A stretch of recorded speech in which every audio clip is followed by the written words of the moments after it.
Abrimos nuestras Biblias en el libro de Mateo, capítulo 13.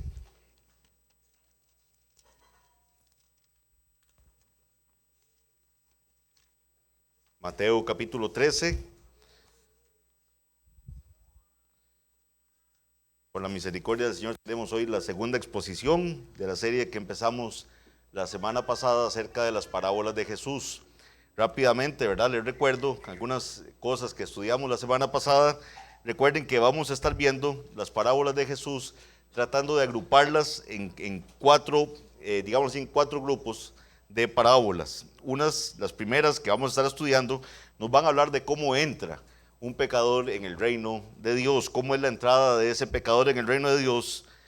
El segundo grupo de parábolas va a ser cómo es ese crecimiento, cómo se da el crecimiento del reino y cómo se da el crecimiento también de ese pecador en el reino de los cielos.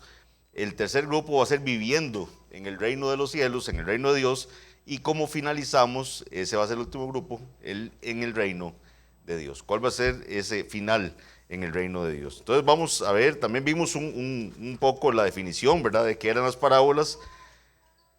Y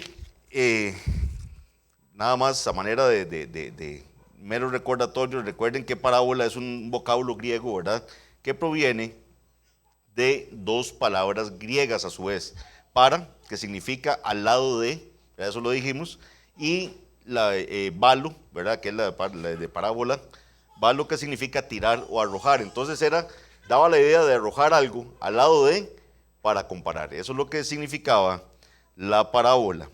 Muy importante, lo que vimos también la semana pasada fue la respuesta de Jesús a la pregunta que le hicieron sus discípulos de que por qué les enseñaba en parábolas. Recuerden que esa fue la pregunta que sus discípulos le hicieron a Jesús, que por qué él le enseñaba en parábolas a las personas. Fue muy contundente también cuando vimos lo que el Señor respondió en Marcos capítulo 4, versículos 10 al 12, lo cual leo para ustedes solo para recordar y tenerlo presente en la exposición.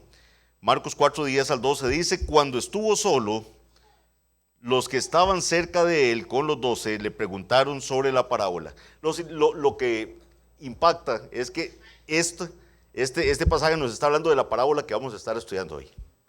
La parábola que ha sido denominada la parábola del sembrador. Entonces, cuando estuvieron solos, los discípulos le preguntan por qué, le preguntan sobre esta parábola. Y él les dijo: a vosotros os es dado saber el misterio del reino de Dios, mas a los que están fuera, por parábolas todas las cosas, para que viendo vean y no perciban, y oyendo oigan y no entiendan, para que no se conviertan y les sean perdonados los pecados. Entonces recuerden que algo que vimos muy importante es que las parábolas iban a ser una revelación para un grupo, donde el Señor iba a manifestarles y revelarles verdades del reino, pero para otro grupo iba a ser un juicio, ¿verdad? El Señor iba a, como dice aquí claramente Marcos, dice: para que viendo vean y no perciban, y oyendo oigan y no entiendan, para que no se conviertan y les sean perdonados los pecados. Entonces, estos dos puntos quería que quedaran claros antes de que empecemos la exposición del día de hoy.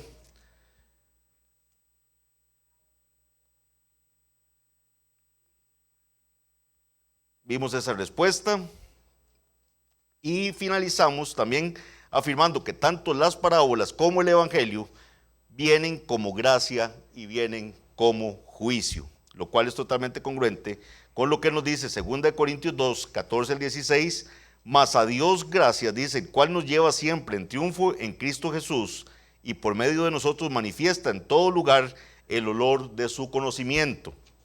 Porque para Dios somos grato olor de Cristo en los que se salvan y en los que se pierden. Entonces, esto lo dijimos, ¿verdad? En Cristo somos olor grato, en los que se salvan y en los que se pierden. Dice: a esto ciertamente olor de muerte para muerte. A los que se pierden somos olor de muerte. Y a aquellos olor de vida para vida. Y para estas cosas, ¿quién es suficiente? Un mismo evangelio predicado en forma general. Para unos va a ser olor de vida y para otros va a ser olor de muerte. Pero entonces eso así va a funcionar con el tema de las parábolas. Quería compartirles una cita del pastor MacArthur antes de comenzar con la exposición de la parábola. Dice así: las parábolas de Jesús tenían un evidente propósito doble: esconder la verdad de la gente satisfecha de sí misma, que se consideraba demasiado especial para aprender de él, y revelar la verdad a las almas ansiosas con la fe semejante a la de un niño con hambre y sed de justicia. Jesús le dio gracias a su Padre por ambos resultados. Por ambos resultados, tanto por ocultar como por revelar. Dice que Jesús dio gracias al Padre por ambas cosas. Y dijo en Mateo 11, 25 al 26: te alabo, Padre, Señor del cielo y de la tierra, porque escondiste estas cosas de los sabios y de los entendidos y las revelaste a los niños. Sí, Padre, porque así te agradó. Entonces vemos un propósito del Señor por el cual Cristo alaba a su Padre. Las escondió a unos y las reveló a otros. Y yo quiero que en toda esta serie tengamos en mente que si estamos entendiendo la palabra del Señor, que si estamos comprendiendo el mensaje, es por una misericordia de Dios. Es una gracia divina el que podamos comprender la palabra de Dios, porque el Padre nos la ha revelado. Porque si no, si fuéramos naturales, ¿verdad? El hombre natural que dice, no percibe las cosas espirituales porque para él son locura. ¿Okay? Entonces tengamos en mente eso en cada momento que vayamos a estar durante este estudio. Ahora sí, vayamos a la parábola. Mateo capítulo 13, versículos 1 al 9. Mateo 13, del 1 al 9. Leo la parábola y después la vamos a estar explicando parte por parte. Mateo 13, del 1 al 9. Aquel día salió Jesús de la casa y se sentó junto al mar. Y se le juntó mucha gente, y entrando él en la barca se sentó, y toda la gente estaba en la playa. Y les habló muchas cosas por parábolas, diciendo: he aquí el sembrador salió a sembrar, y mientras sembraba, parte de la semilla cayó junto al camino, y vinieron las aves y la comieron.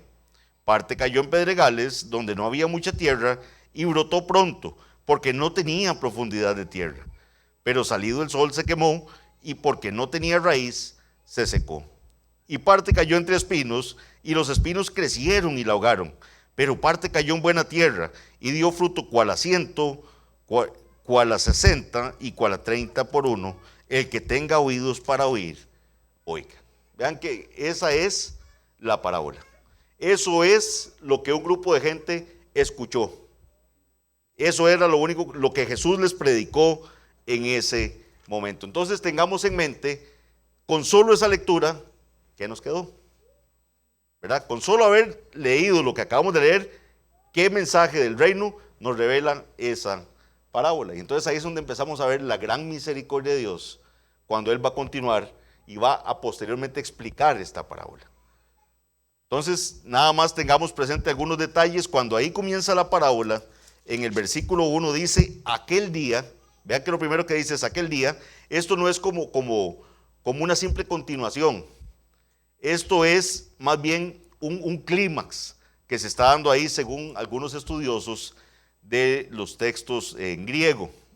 ¿Por qué? Porque ese mismo día el Mesías había sido severamente rechazado. Si ustedes ven lo que antecede en el 12, van a ver inclusive ahí que hay en los versículos 22 en adelante, se va a dar este momento donde el Señor sana, ¿verdad?, a un enfermo, y él es acusado de estar haciendo estas sanidades y estos milagros por el poder de Belcebú, ¿verdad?, por el poder de Satanás. Y es cuando el Señor mismo advierte acerca del peligro de la blasfemia contra el Espíritu Santo, ¿verdad? Eso es lo que está ocurriendo en ese día. Él había sido insultado, él había sido rechazado, y entonces ese mismo día, o sea, en ese día es cuando el Señor decide que ahora les va a hablar en parábolas a su pueblo, como un juicio que viene sobre esta nación que está tratando a su Mesías prometido de la forma en que lo está tratando. Había sido insultado, blasfemado, le habían exigido que mostrara una señal del cielo. Entonces, esta forma en que comienza el capítulo 3 es bien importante para que entendamos la enseñanza del resto del capítulo. Entonces dice que aquel día salió Jesús de la casa y se sentó junto al mar. No pierdan el pasaje de Mateo 13, ¿verdad? Lo vamos a estar haciendo referencia, así que no lo pierdan de vista. Esto nos muestra también que muchos estaban siguiendo al Señor. Vean lo que dice: aquel día salió Jesús de la casa y se sentó junto al mar y se le juntó, dice, mucha gente, y entrando él en la barca se sentó. Muchos de verdad estaban llegando, ya sea por curiosidad, la fama de Jesús se había extendido, venía gente inclusive de otros lugares. Entonces en Lucas se nos dice que juntándose una gran multitud y los que de cada ciudad venían a él. Nos dice en Lucas 8:4, o sea, le agrega un poquito más, que dice que gente inclusive viajaba de otras ciudades para ver a Jesús. La multitud llegó a ser tan grande que para no ser aplastado y para evitar que se le impidiera dirigirse a la gente, Jesús entró en una de las barcas que estaban allí.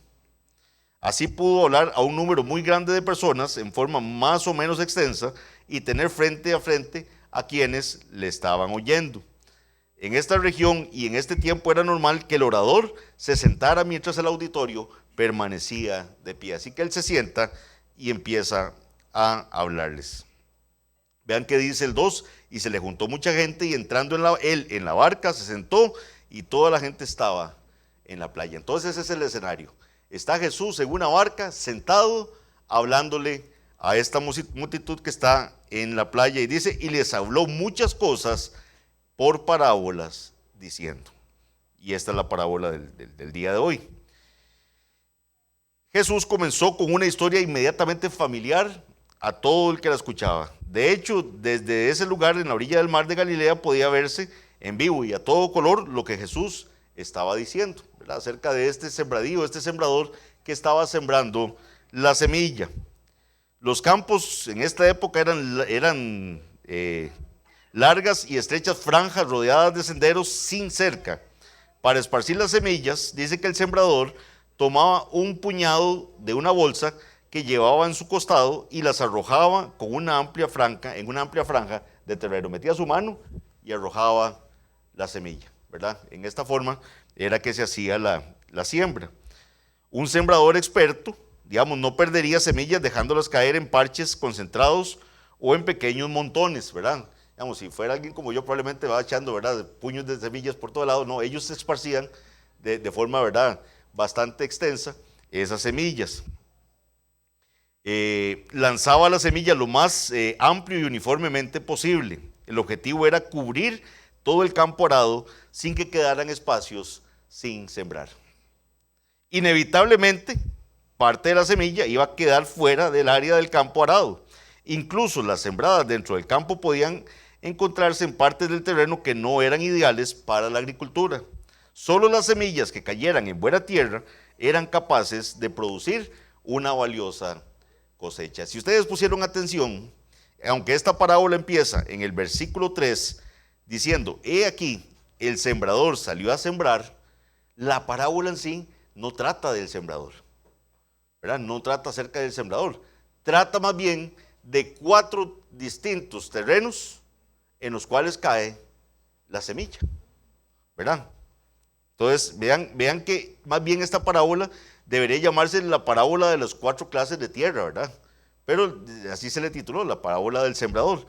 Entonces, vamos a ver ahora en detalle esos tipos de tierra que nos narra la parábola. Vean que dice el primero, dice el versículo 4 de Mateo 13. Y mientras sembraba, dice, parte de la semilla cayó junto al camino y vinieron las aves y la comieron. Eso nos dice el versículo 4. Parte cayó junto al camino. Esto se refiere a esos senderos bien trillados que separaban los campos. El suelo allí permanecía sin arar, o sea, era una parte del suelo que se dejaba precisamente para poder caminar, digámoslo así, entre el terreno y no estaba arado. Permanecía sin arar y en ese clima árido, dice, las vías se ponían tan duras como el cemento mismo. Entonces era tierra que quedaba sin arar, la gente empezaba a caminar sobre estos lugares y la tierra se endurecía tremendamente. Yo no sé cuántos de ustedes en algún momento de su vida tuvieron la oportunidad de entrar a una casa donde tenían piso de tierra, ¿verdad? Que habían señores, ¿verdad?, viejitos antes que tenían casitas así con piso de tierra y llegaba a ser tan duro ese piso, ¿verdad?, que inclusive hasta brillo, ¿verdad?, le sacaban a ese piso de tierra. Así es este camino que se está refiriendo acá. Un suelo totalmente duro porque funcionaba como camino. Ya que el sembrador dice esparcía las semillas desde los bordes exteriores del campo arado, algunas semillas inevitablemente terminarían en la tierra dura junto al camino. Las semillas que caían al borde del camino no tenían ninguna esperanza de penetrar la capa dura del sendero. O sea, era tierra tan endurecida que ahí no iba a entrar nada. O sea, la semilla iba a caer ahí y ahí iba a morir porque no iba a penetrar esa capa tan dura. Allí quedarían para que las pisoteara la gente o se las comieran las aves del cielo, como nos dice también en un texto paralelo. Nunca tendrían una oportunidad de brotar. ¿Okay? Estamos viendo los suelos nada más, todavía no estamos entrando a ver qué significa la parábola, solo entendiendo lo que el Señor expuso en primer plano. El segundo tipo de suelo, vean lo que dice el versículo 5. Parte dice, cayó en pedregales, donde no había mucha tierra, y brotó pronto porque no tenía profundidad de tierra. Brotó pronto porque no había profundidad de tierra. Entonces el segundo suelo corresponde a pedregales donde no había mucha tierra.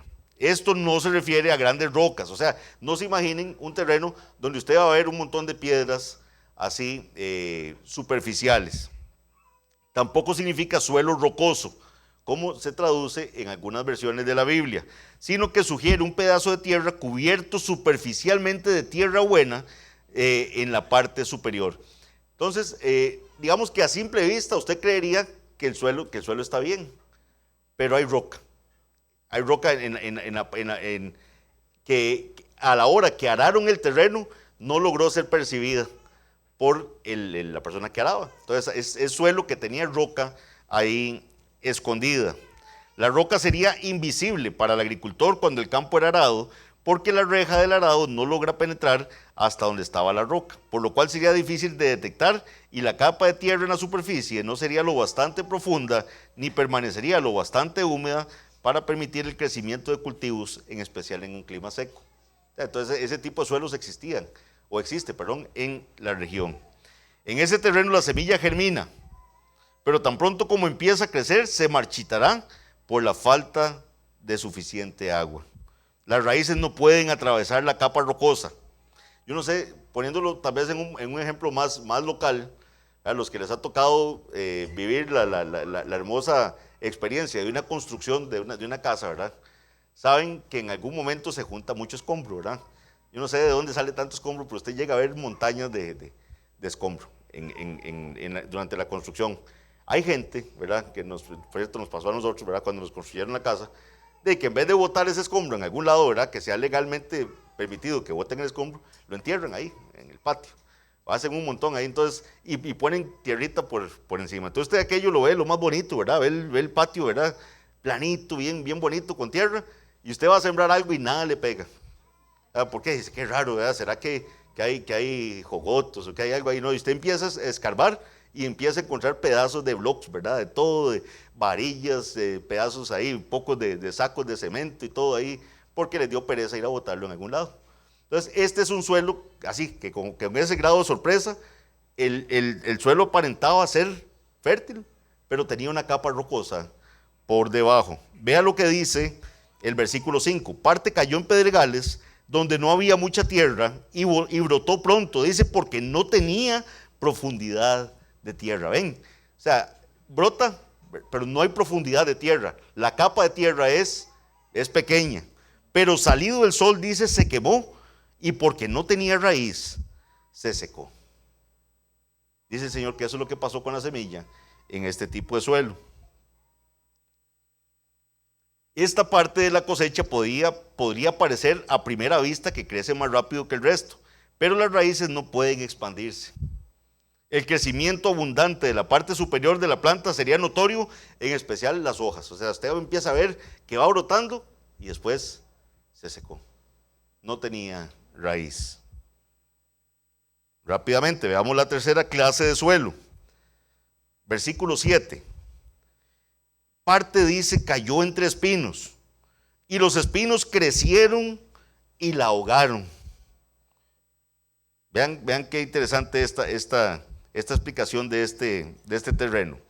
Nada más ahí como un dato curioso, esa palabra de espinos que se usa ahí, que es acanta, así se escribe, es la misma palabra griega que se usa para la corona que le ponen a Jesús en la crucifixión. O sea, era ese tipo de espinos.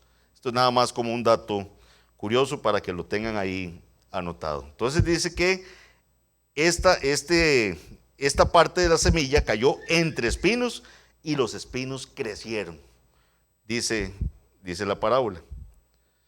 Estos espinos son perjudiciales para los cultivos porque se apoderan del campo y lo ahogan todo. El suelo infestado de malas hierbas, cuando es recién arado, tiene una apariencia engañosamente prometedora.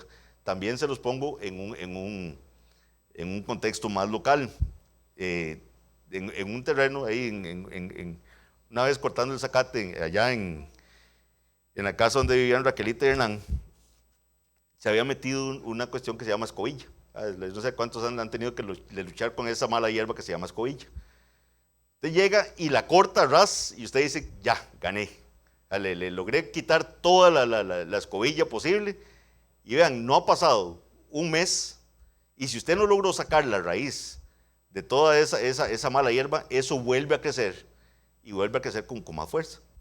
Eso es lo que se está refiriendo acá con los espinos. Esa semilla cayó en un terreno que en apariencia estaba bien. En apariencia estaba bien. Pero vean y pongan atención que el versículo 7 dice, parte cayó entre espinos y los espinos crecieron. Ven, no se veían. Esos espinos crecen, empiezan a crecer, dice, y ahogan la semilla.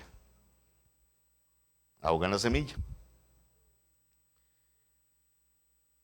En la superficie puede aparentar estar listo para las semillas, pero estas malas hierbas succionarán la humedad del suelo, le robarán los nutrientes, bloquearán la luz del sol de los cultivos y así ahogarán la vida de todo lo que crece en el campo que pudiera ser beneficioso. Y finalmente tenemos el cuarto tipo de suelo que lo vamos a ver en el versículo 8. Dice, pero parte cayó en buena tierra y dio fruto, cual a 100, cual a 60 y cual a 30 por uno. El que tiene oídos para oír, oiga. Las semillas que caen en el campo arado se desarrollan bien, pueden profundizar en el suelo sin ser pisoteadas y fuera de la vista de los pájaros. Sus raíces penetran profundamente. Se trata de suelo limpio, libre de malezas, con espacio para el cultivo para que éste prospere. En todos los sentidos el terreno está preparado. Las semillas que caen allí producen una cosecha abundante. Jesús dice que la semilla produce a 30, 60 y a 100 por uno. Hay un dato importante aquí, que también ha habido un mal entendimiento de este 30, 60 y a 100 por uno. Aquí el 100 por uno no se refiere al número de semillas que produce cada semilla. Vean qué interesante, o sea, no es que una semilla produjo 100 semillas.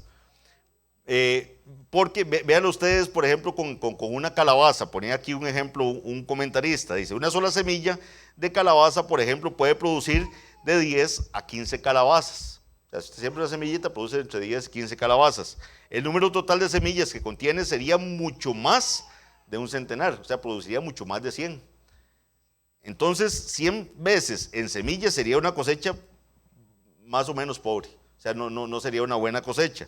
La expresión se refiere a la ganancia sobre la inversión financiera inicial del agricultor.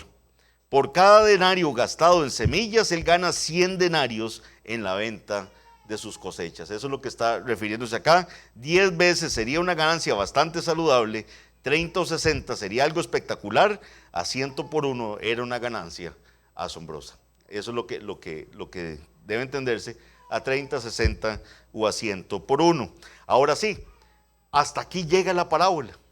Eso es lo que muchos de los que estaban ahí en la orilla de la playa, escuchando a Jesús, estando él sentado en la barca, escucharon. Nada más.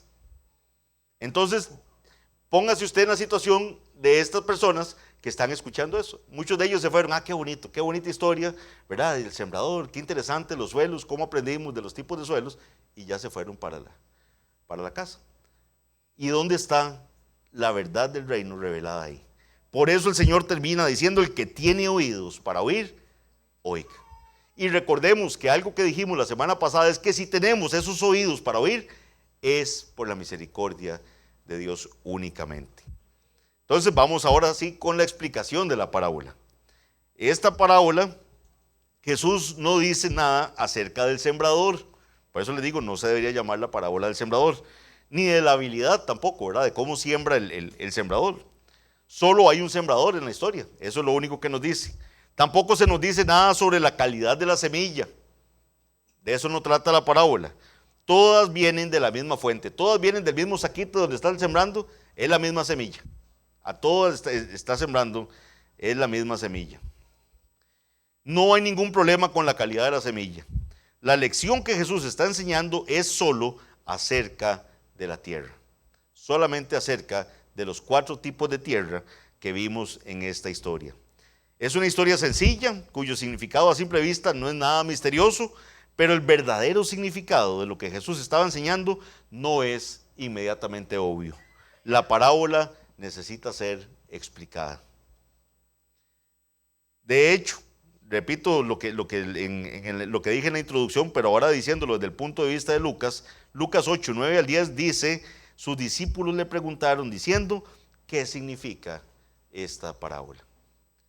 Los discípulos le pidieron al Señor que por favor les explicara qué significaba la parábola que él acababa de contarles.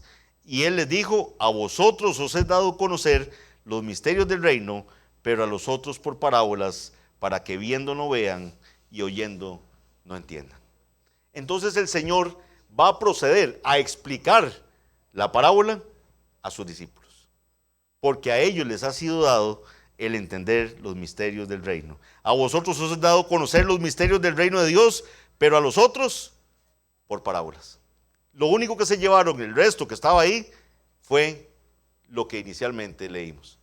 La parábola tal cual, mostrando los 4 tipos de suelos y los resultados de la semilla cayendo en ellos. Pero a los otros por parábolas, para que viendo no vean y oyendo no entiendan. Una de las enormes bendiciones con esta parábola, ¿cuál es? Es que Jesús la explicó. O sea, aquí no tenemos que estar nosotros pensando ni haciendo, ¿verdad?, esfuerzos mentales tremendos para ver qué sería lo que el Señor quiso decir, porque el Señor mismo va a dar la explicación de qué es lo que Él quiso decir con esa parábola. Entonces vamos a leer Mateo 13, 18 al 23. Mateo 13, 18 al 23. Teniendo en mente siempre los 4 tipos de suelos que vimos, ¿verdad? Vean lo que dice el Señor. Ahora, quiero recordar lo que leíamos la semana pasada en el versículo 16. Leamos desde el 16.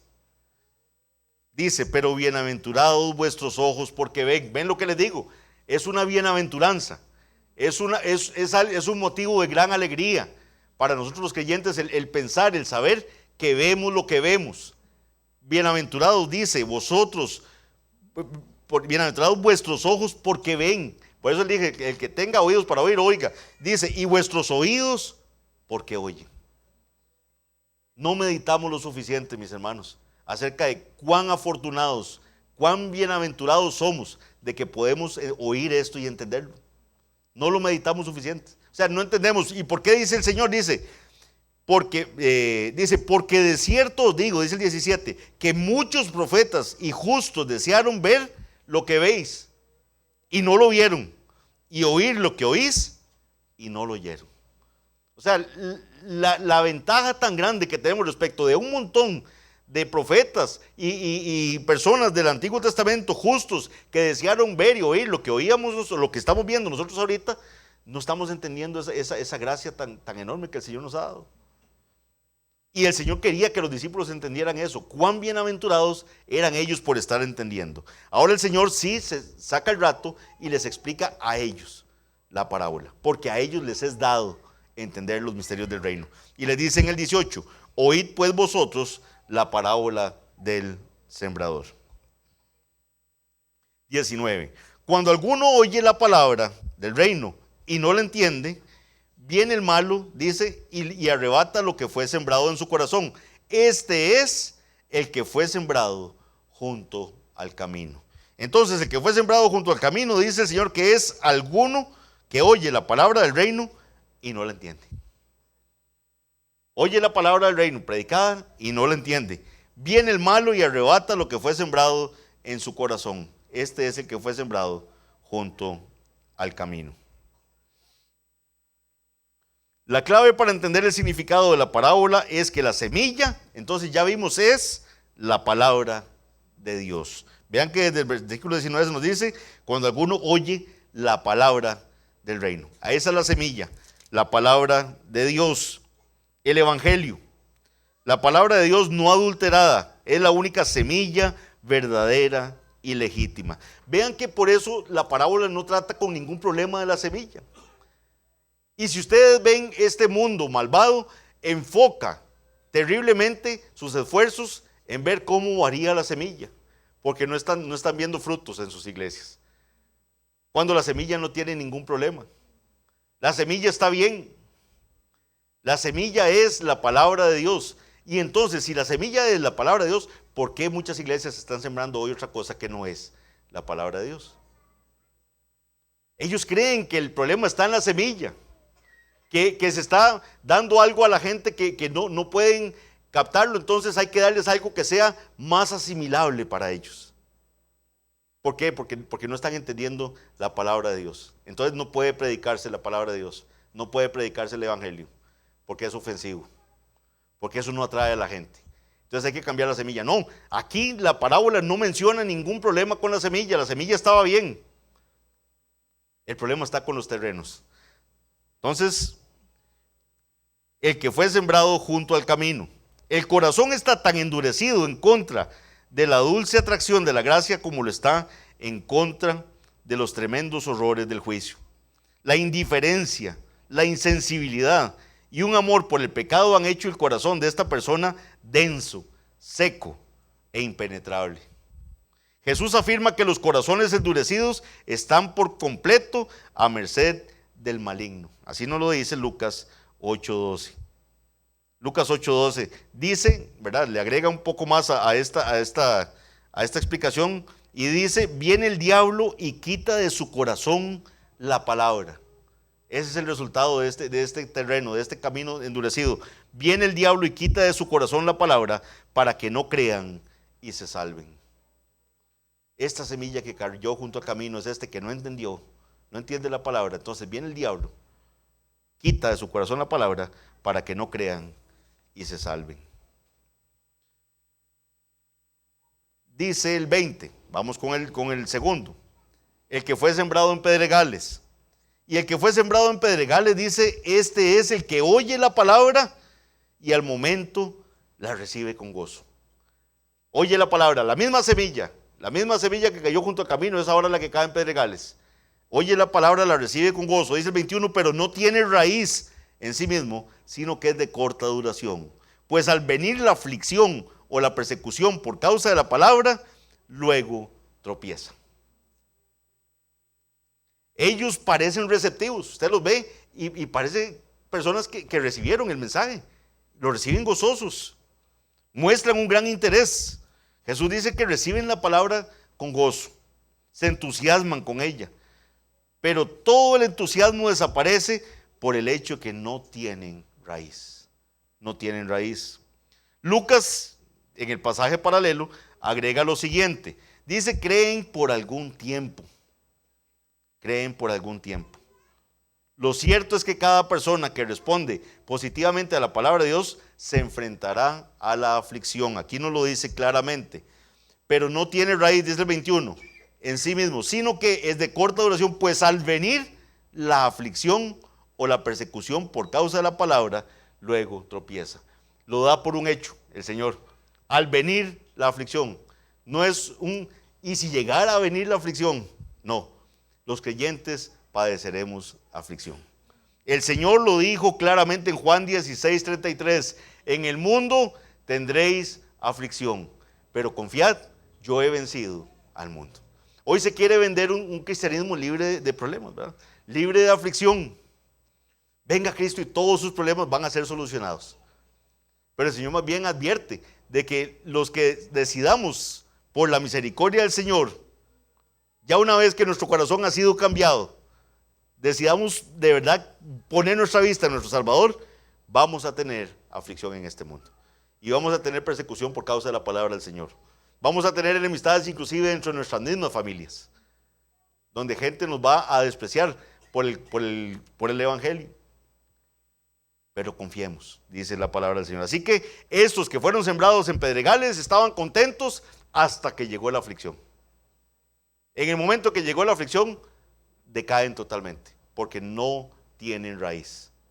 No tienen raíz. Si la fe es superficial, sin raíces, sino una fe fuerte, no importa lo entusiasmada que pueda parecer en un principio esta persona, va a apartarse, lo que significa que abandonará la fe por completo.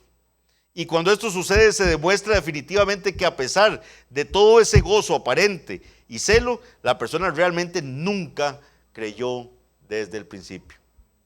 1 Juan 2:19 dice, salieron de nosotros, pero no eran de nosotros. Porque si hubiesen sido de nosotros, habrían permanecido con nosotros, pero salieron para que se manifieste que no todos son de nosotros. Qué duro, ¿eh? Saldrán algunos. Cuando venga la persecución no aguantarán. Y el Señor advirtió que ese es el terreno rocoso. Ese terreno que se veía superficialmente que tenía tierrita, pero había roca por debajo. No pudo producir raíz. La palabra no se enraizó. Versículo 22. El que fue sembrado entre espinos. El que fue sembrado entre espinos, este es el que oye la palabra. Ven que la semilla es la misma en todos los casos. Todos oyeron la palabra. Todos, la semilla es la palabra del Señor. Es la misma palabra del Señor. El Evangelio llegando a diferentes personas. El que fue sembrado entre espinos, este es el que oye la palabra. Pero el afán de este siglo y el engaño de las riquezas ahogan la palabra y se hace infructuosa. Esos espinos que no se veían, esa mala hierba que estaba ahí, empieza a crecer. Empieza a crecer y empieza a ahogar la palabra que está creciendo. Representa un corazón demasiado cautivado o preocupado por los asuntos de este mundo. Esta persona está demasiado enamorada de este mundo. Le encanta este mundo.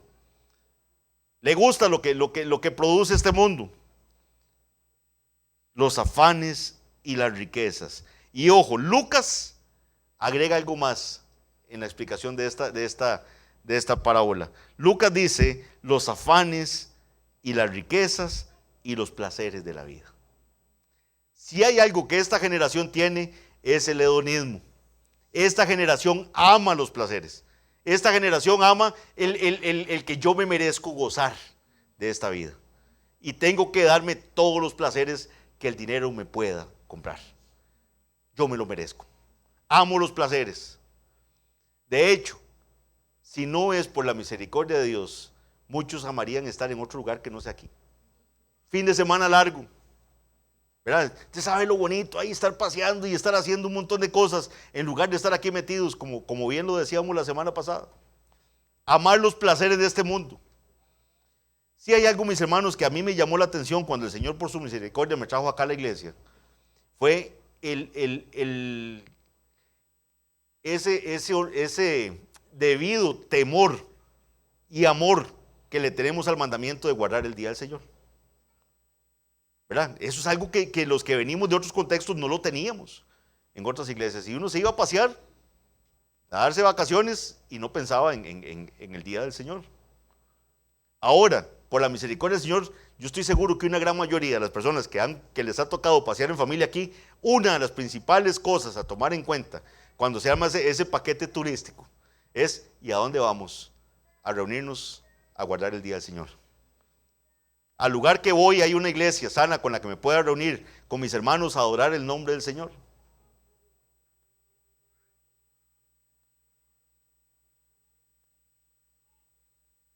Pero no, Antes era, yo tengo derecho a gozar. Yo tengo derecho a los placeres de esta vida. Los valores del mundo temporal, los placeres pecaminosos, las ambiciones terrenales, el dinero, el prestigio y un sinfín de diversiones triviales inundan el corazón y ahogan la verdad de la palabra de Dios. La fama, fortuna, buen nombre, placeres. La riqueza material y el placer no son malos en sí mismos. Todo lo que tenemos, toda buena dádiva, todo don perfecto, proviene de lo alto, del Padre de las luces, en el cual no hay mudanza ni sombra de variación. El dinero que el Señor nos ha dado es una bendición que Él nos ha dado. El trabajo que tenemos es una bendición que Él nos ha dado. Pero ese no es el fin último de nuestra vida. Es un medio por el cual buscamos alabar también el nombre del Señor. Nuestro dinero tenemos que aprender a usarlo cada vez más para la gloria del Señor. Nuestro tiempo, nuestra posición que el Señor nos haya dado en esta tierra. Tenemos que aprender a usarlos para la gloria del Señor. Si se priorizan de forma adecuada, la riqueza y el placer se deben recibir con acción de gracias. ¿Verdad? Si el Señor nos permitió viajar en estos días que hubo vacaciones, que estuvieron feriados, dar gracias a Dios por ello. Fue una bendición del Señor. Muchos tienen dentro de esa bendición el que pudieron reunirse con hermanos de otras congregaciones y verlos y compartir con ellos. Bondadosos regalos de la mano de Dios, quien es generoso con estas bendiciones. Lo malo está en amar los regalos más que al dador de esos regalos. Nuestro hermano Ronnie nos exhortaba hoy en la mañana acerca de cómo el hombre ha preferido darle la gloria a las criaturas antes que al Creador. Ven lo que Dios ha dado y deciden darle gloria a la criatura. Se aman más los regalos que al dador de estos regalos. Estos tres tipos de suelo que hemos visto, el que cayó junto al camino, el que cayó entre pedregales y el que cayó entre espinos, tienen algo en común. ¿Qué es? No producen fruto. Ninguno de esos suelos produjo fruto en la semilla que brotó.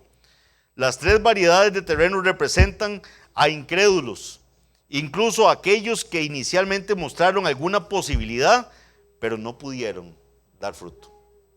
No dan fruto. Veamos ahora el cuarto terreno. Versículo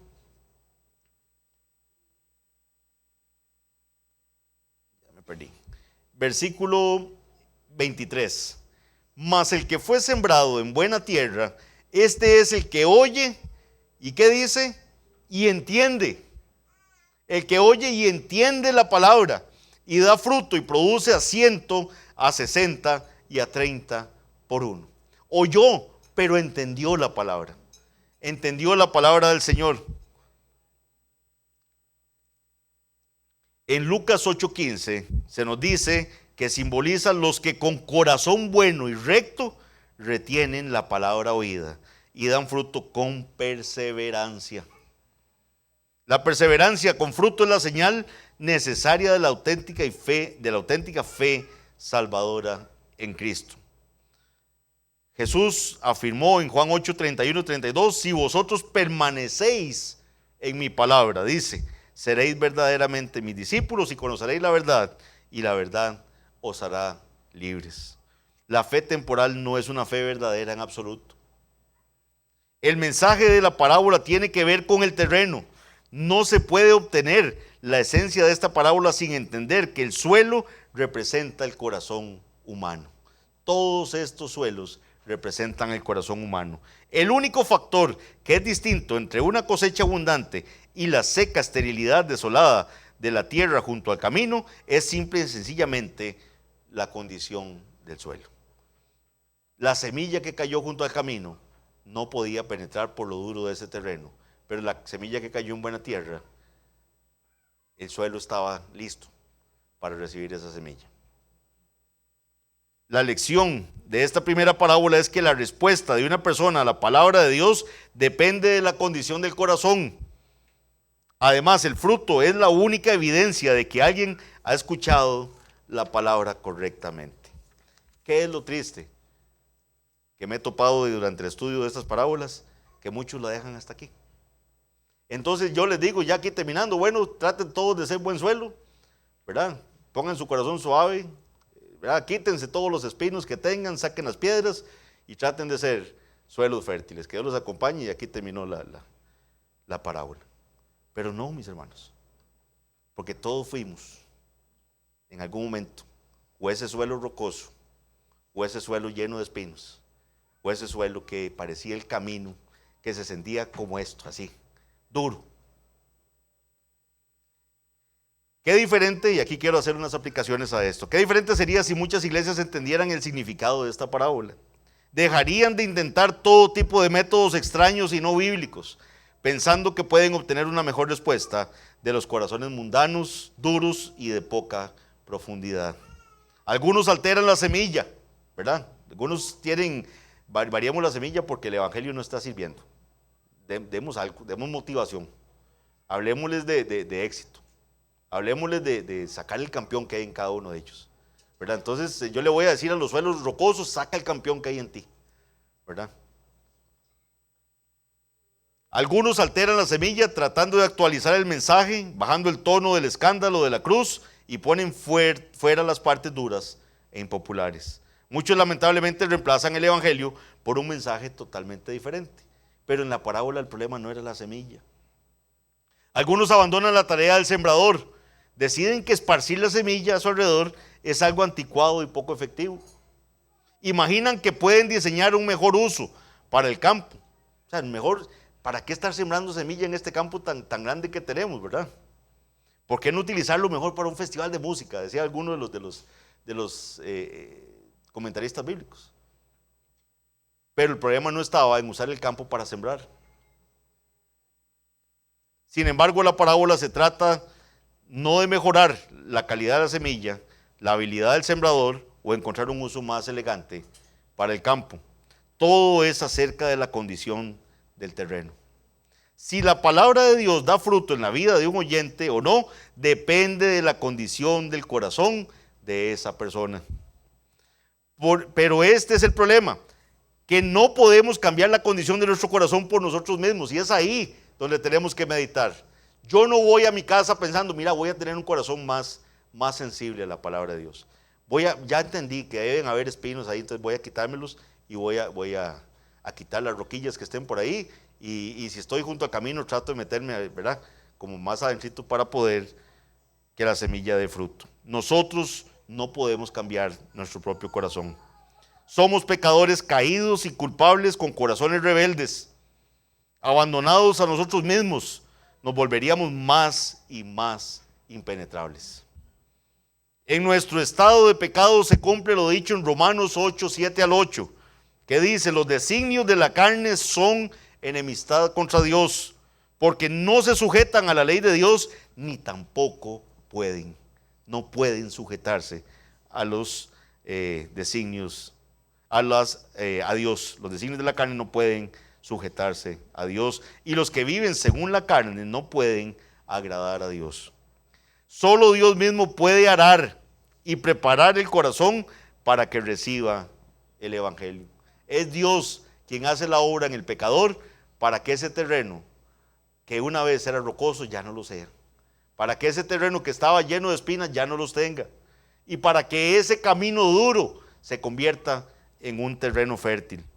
Lo hace mediante la obra regeneradora y santificadora de su Espíritu Santo, quien convence al mundo de pecado, de justicia y de juicio, dice Juan 16:8. Es únicamente Dios el que puede cumplir lo dicho en Ezequiel 36, 26 al 27. Pueden buscarlo conmigo, Ezequiel 36, 26 al 27, subráyelo, márquelo de alguna forma. Dice así la palabra del Señor, aquí hablando Dios: os daré corazón nuevo y pondré espíritu nuevo dentro de vosotros, y quitaré de vuestra carne el corazón de piedra, vean que ahí lo dice, y os daré un corazón de carne. Y pondré dentro de vosotros mi espíritu, y haré que andéis en mis estatutos y guardéis mis preceptos y los pongáis por obra. Es Dios el que puede hacer ese cambio de corazón. Es Dios el que puede hacer ese cambio de terreno. En la parábola del terreno, cada terreno era el corazón del hombre. Y es Dios el único que puede cambiar ese duro corazón. Por eso cuando usted le predique el evangelio a alguien, entienda que ese duro corazón que está escuchando, usted no puede hacer nada para cambiar ese corazón de esa persona. Usted a veces quisiera agarrarlo y hacerle así, ¿verdad? Del cuello. Y mire, póngame atención. Es que le estoy hablando y está viendo para el otro lado. Yo sé que muchos han tenido que lidiar con eso. Y algunos se desesperan. Y algunos sienten que no está dando fruto para nada esa predicación del evangelio. Pero si tenemos que seguir como lo cantábamos ahora. Sembraré la simiente preciosa del glorioso evangelio de amor. Sembraré mientras viva, dejaré el resultado al Señor. Y parte de la estrofa decía, sembraré en corazones de mármol. Yo sé que muchos en nuestras familias tenemos gente así. Gente que es dura, como estarle predicando un mármol. Pero para Dios no hay nada imposible. Él es el que dijo, os daré un corazón nuevo y pondré espíritu nuevo dentro de vosotros y quitaré de vuestra carne el corazón de piedra y os daré un corazón de carne. No hay nada que ni usted ni yo podamos hacer para transformar el corazón de un hombre. No hay nada que usted mismo pueda hacer para transformar su propio corazón. Dios es el único que va a transformar su corazón y le va a hacer ver la necesidad de arrepentirse y decir, Señor, he pecado contra ti. He pecado contra ti. He blasfemado tu nombre. No he entendido cuán necesitado estaba de un Salvador hasta ahora que me hiciste entender tu palabra. Vean que la ventaja del terreno fértil fue el que oyó la palabra y dice, y la entendió. Vean qué bienaventurada esta persona que oyó la palabra predicada del Señor y la entendió. Pero la semilla tiene que ser la buena semilla. Si predicamos algo que sea distinto al evangelio, no estamos sembrando la buena semilla. Esa persona no le está cayendo algo que vaya a producir buen fruto en su vida. Tiene que ser la buena semilla. El rey David oró en el Salmo 51:10, crea en mí, oh Dios, un corazón limpio. Hazlo, crea en mí un corazón limpio y renueva un espíritu recto dentro de mí. Así debemos acercarnos a Dios con confianza y sumisión, rogándole a Él que haga la obra necesaria en nuestros corazones, porque nosotros no podemos hacerla por nosotros mismos. Por último, esta parábola es un recordatorio de que cuando proclamamos el evangelio o enseñamos la palabra de Dios a nuestros vecinos y seres queridos, los resultados siempre varían de acuerdo a la condición de los corazones de los oyentes. El éxito o el fracaso no depende de nuestra habilidad como sembradores.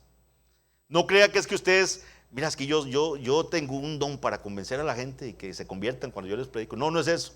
Usted va a predicar el evangelio que está en la palabra de Dios. La habilidad no está en usted. Es la buena semilla la que va a producir ese fruto. Pero si da fruto no va a depender de la condición del corazón de ese oyente. Así que usted nada más limítese a esparcir la buena semilla. Esparza la buena semilla. No agarre a nadie a convencerlo ahí a la fuerza ni a provocar. El Señor es el que hará la obra. Algunas de las semillas que dispersamos caerán en terreno duro, poco profundo o con espinos. Pero no hay nada malo con la semilla. Si usted es fiel a la tarea, algunas de las semillas que esparza encontrarán buena tierra y el resultado será abundante fruto. Oremos. Padre bendito, Señor, te damos gracias por esta parábola, Padre. Te damos gracias porque muchos de los que estábamos aquí, Señor, éramos terrenos duros. Terrenos, Señor, que no había esperanza para nosotros fuera de tu gracia. Señor, tú eres el que has arado, el que has limpiado, el que has hecho ese terreno, Señor, que sea apto para que dé fruto, cual a 30, 60 o a 100 por uno. Señor, cuán bienaventurados somos de estar leyendo tu palabra y estarla entendiendo. Ayúdanos a ver, Señor, esa bienaventuranza, ayúdanos a valorarla, Señor, ayúdanos a entender que es tu palabra la que ha producido fruto en nuestras vidas, que nuestro seco corazón fue transformado solo por tu gracia. Y Señor, ten misericordia a nuestros familiares. Muchas veces hemos perdido, Señor, la fe, hemos perdido la esperanza, pero Señor, que no nos cansemos de predicar el evangelio, que esparzamos la buena semilla, Señor. Que seamos constantes a la hora de predicar el Evangelio. Que entendamos que el resultado es tuyo, Señor. La gloria es tuya únicamente. Solo a ti te pertenece, Señor, la alabanza por la salvación de un pecador, porque la salvación es tuya. Te damos las gracias y ten misericordia de los que han venido esta tarde y no te conocían a ti, Señor, pero han escuchado el Evangelio y han entendido qué necesidad tienen, Señor, de un Salvador. Permite que vayan a Cristo, Señor, que corran al Salvador, y al que va a ti, Señor, tú no le echas fuera. Gracias, Señor. Te damos la honra y la gloria. Permítenos avanzar en este estudio, sabiendo, Señor, que nuestro entendimiento es limitado, pero te damos gracias porque tú nos explicas, Señor, en tu palabra, lo que quieres que entendamos, Señor, para que estemos aquí en la tierra, Señor. Te damos la honra y gloria. Ahora bendice, Señor, la parte del culto que sigue, que podamos hacerla, Señor, sabiendo que somos dichosos también de tener estos medios de gracia. En el nombre de Jesús te damos honra y gloria. Amén.